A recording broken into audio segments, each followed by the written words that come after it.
जाता हूँ तेरे दर से जी रूठा है रहेगा, जाता हूँ तेरे दर से जी रूठा है रहेगा। ऐ तेरे सिवा कौन मुझे प्यार करेगा, ऐ तेरे सिवा कौन मुझे प्यार करेगा। जी नहीं चाहता है कि मैं जिंदा रहो फिर, जी नहीं चाहता है कि मैं जिंदा रहो फिर। तफरीक अज़ीज़ों से मेरा मरना ही बेहतर, तफरीक अज़ीज़ों से मेरा मरना ही बेहतर। ओ फ़ख्र ज़मां फ़ख्र जहाँ फ़ख्र उमम है, ओ फ़ख्र ज़मां फ़ख्र जहाँ फ़ख्र उमम है। मक्की मदनी हाशिमी व मुत्तलबी ने, मक्की मदनी हाशिमी व मुत्तलबी ने। जिस दिन से तेरे जिसके लिए ताहे रहेगा, जिस दिन से तेरे हुस्न जमाल देख लिया हो, उस दिन से तेरे दर्द मोहब्बत में पना हो। कलाम ونشهد أن سيدنا وسندنا وحبيبنا وحبيب ربنا وطبيبنا وطبيب قلوبنا ومولانا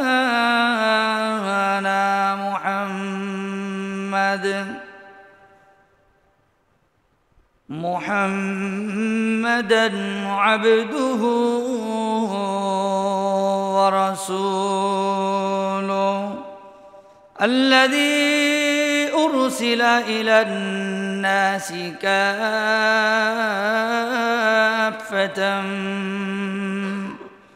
بشيرا ونذيرا وداعيا إلى الله بإذنه وسراجا منيرا. فقد قال الله تبارك وتعالى في كلامه المجيد وفرقانه الحميد: أما بعد فأعوذ بالله من الشيطان الرجيم. بسم الله الرحمن الرحيم. تبت يدا أبي لهب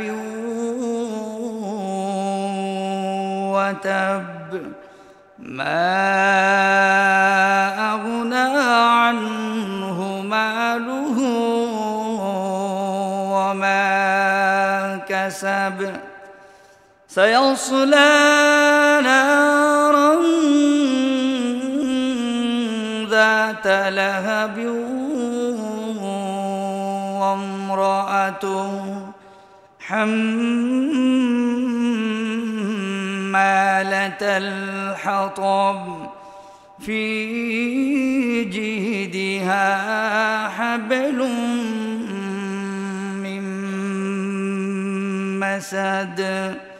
صدق الله مولانا العظيم، وصدق رسوله النبي الأمي الكريم، ونحن على ذلك لمن الشاهدين والشاكرين. والحمد لله رب العالمين اللهم صل على محمد وعلى آل محمد كما صليت على إبراهيم وعلى آل إبراهيم إنك حميد مجيد اللهم بارك على محمد وعلى آل محمد كما باركت على إبراهيم وعلى آل إبراهيم إنك حميد مجيد رب اشرح لي صدري ويسر لي أمري واحلل عقدة من لساني يفقه قولي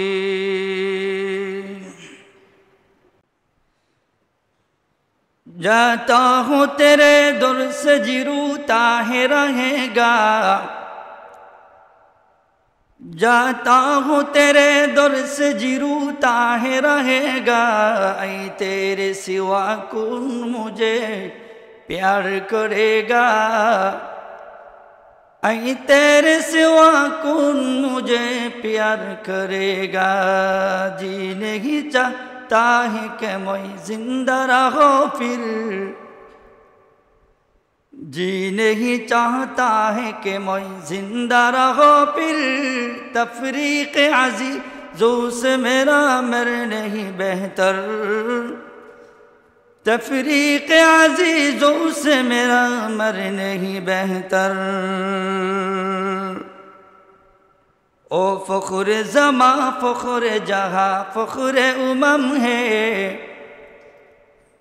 ओ फ़ख्र ज़मा फ़ख्र जहाँ फ़ख्र उमम है मक्की मदनी हाशिमी व मुत्तलबी ने मक्की मदनी हाशिमी व मुत्तलबी ने जिस दिन से तेरे जिसके लिए ताहे रहेगा जिस दिन से तेरे हुस्न जमाल देख लिया हो उस दिन से तेरे दर्द मोहब्बत में पना हो उस दिन से तेरे दर्द मोहब्बत में पना हो सुबहानक ला इल्म लना इल्ला मा अल्लमतना इन्नक अंतल अलीमुल हकीम अल्हम्दुलिल्लाह আল্লাহ রব্বুল ইজ্জত ওয়াল জালালের দরবারে আমরা শুকরিয়া জ্ঞাপন করি যিনি আমাদেরকে সপ্তাহের শ্রেষ্ঠ দিন তথা জুমার দিনে আমাদের সকলকে ব্যক্তিগত কর্ম থেকে ফারেগ হওয়ার পরে পবিত্র হালতে সওয়াবের উদ্দেশ্যে রবের গোলাম হিসাবে রবের দেওয়া হায়াত নিয়ে সুস্থতার সহিত কদম বাড়িয়ে আল্লাহর ঘর মসজিদে আসার বসার আলোচনার শোনার তৌফিক দান করেছেন সেজন্য আমরা রবের দরবারে শুকরিয়া জ্ঞাপন করি আলহামদুলিল্লাহ। সম্মানিত সুধী, আমি আজকের খুতবাতে কুরআনুল কারীমের 114 গানা সূরা থেকে 111 নং সূরাটা আমি তেলাওয়াত করেছি। যেই সূরার নাম হলো লাহাব। সূরাটা নাজিল হয়েছে মক্কায়। সূরার আয়াত সংখ্যা হলো 5। এই সূরা নাজিল হওয়ার অনেক বড় একটা শানে নজুল আছে। আমি আপনাদের সামনে এখন থেকে নিয়াত করেছি কুরআনুল কারীমের তাফসির করতে, কোন সূরাটা কোন শানে নাজিল হয়েছে, কোন আয়াত কোন শানে নাজিল হয়েছে। এই ছোট ছোট সূরাগুলো শেষ হওয়ার পরে আলহামদুলিল্লাহ যদি রব্বে কারীম আমাকে তৌফিক দান করেন, হায়াতের মাঝে বরকত দেন, এবং যদি বাকি জিন্দেগিতে যতদিন হায়াত আছে, রিজিক আছে, ততদিন ইনশাল্লাহ সূরা বাকারা থেকে হায়াত যতদিন থাকবে সে অনুযায়ী সূরাতুল বাকারা থেকে ইনশাল্লাহ 1 আয়াত 2 আয়াত করে তাফসির করে আপনাদেরকে শোনাবো। শুনবেন তো ইনশাল্লাহ? তো আগে ছোট ছোট সূরাগুলো শেষ করে দিচ্ছি।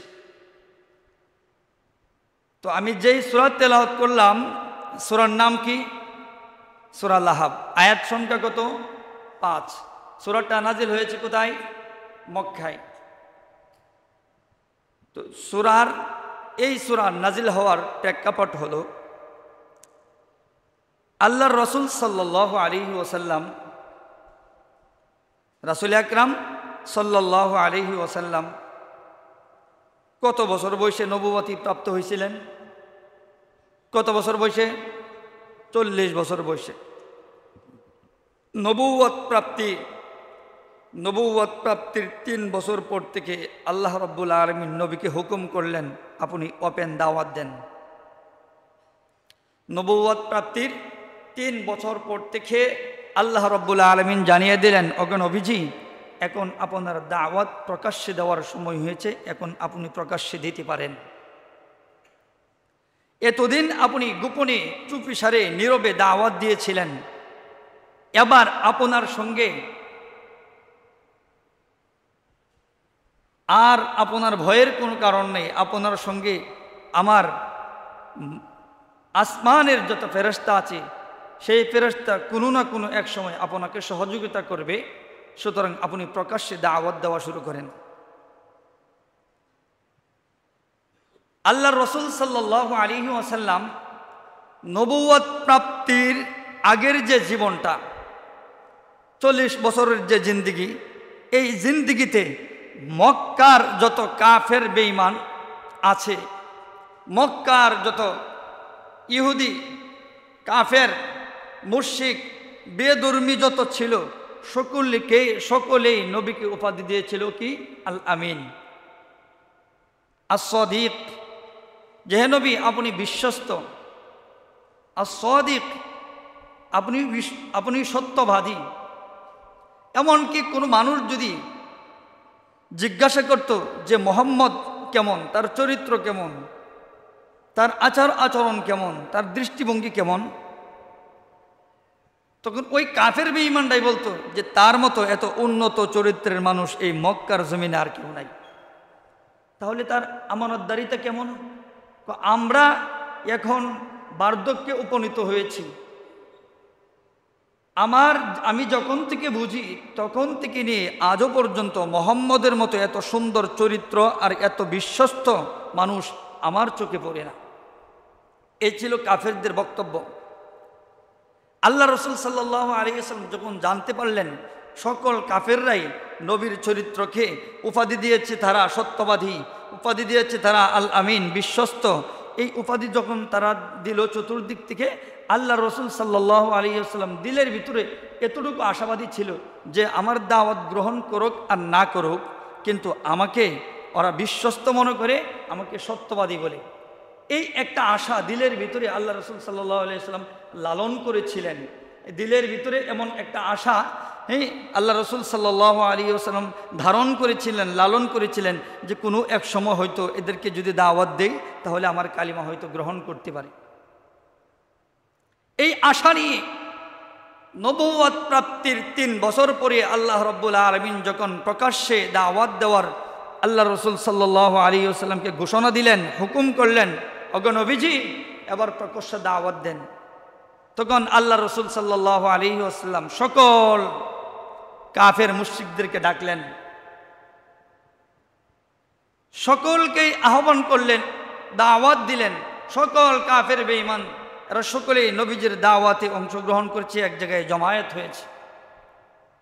এরপরে আল্লাহ রসুল সাল্লাল্লাহু আলাইহি ওয়াসাল্লাম এদেরকে বললেন, তাহলে আমাকে এই মক্কার জমিনে আস-সাদিক উপাধি কে দিয়েছে? সমস্ত কাফেররা বলল যে আমরা দিয়েছি। যে আল আমিন উপাধি কে দিয়েছে? আমরা দিয়েছি। আমাকে এই মক্কার জমিনে এতদিন পর্যন্ত আমাকে সুদৃষ্টিতে রেখেছে কারা? আমরা রেখেছি। তাহলে এত কিছু যদি উপাধি আমাকে দিয়ে থাকেন, আমাকে এত ভালোবাসে থাকেন, ভালোবাসা দেখান বা ভালোবাসার চাদর দিয়ে আবৃত করে রেখেছেন, তাহলে আপনাদের কাছে যদি আমি একটা কথা বলি সেটাকে বিশ্বাস করবেন? যে বলে হ্যাঁ অবশ্যই বিশ্বাস করব। আসমানের ছাদ, আসমানের নক্ষত্রকে আমরা অবিশ্বাস করতে পারি, চন্দ্রকে অবিশ্বাস করতে পারি, সূর্যকে অবিশ্বাস করতে পারি, এই পাহাড় তরুলতা নদী নালা খাল বিল যা আছে সব কিছুকে অবিশ্বাস করতে পারি, কিন্তু আমরা আপনাকে মনে প্রাণে বিশ্বাস করি, আমরা আপনাকে মনে প্রাণে সত্যবাদী বলি। এটা আমাদের দিলের তামান্না, আমরা দিল থেকে আপনাকে মহব্বত করি। এরপরে আল্লাহ রাসূল সাল্লাল্লাহু আলাইহি ওয়াসাল্লাম বললেন তাহলে ওই যে মক্কার আল্লাহ রাসূল সাল্লাল্লাহু আলাইহি ওয়াসাল্লাম বললেন, তাহলে আমি যদি আপনাদেরকে বলি এই পাহাড়ের আড়ালে এক শত্রু বাহিনী আপনাদেরকে গ্রাস করার জন্য অপেক্ষমান, এক শত্রু বাহিনী আপনাদেরকে যে কোনো মুহূর্তে, যে কোনো সময়ে, যে কোনো টাইমে, যে কোনো দিন আপনাদেরকে গ্রাস করে ফেলতে পারি, আপনাদেরকে আক্রমণ করতে পারি, এটা কি বিশ্বাস করেন? হ্যাঁ অবশ্যই বিশ্বাস করি। এরপরে যখন এই কথা বিশ্বাস বলল সকলেই যে আমরা বিশ্বাস করি, এরপরে আল্লাহ রাসূল সাল্লাল্লাহু আলাইহি ওয়াসাল্লাম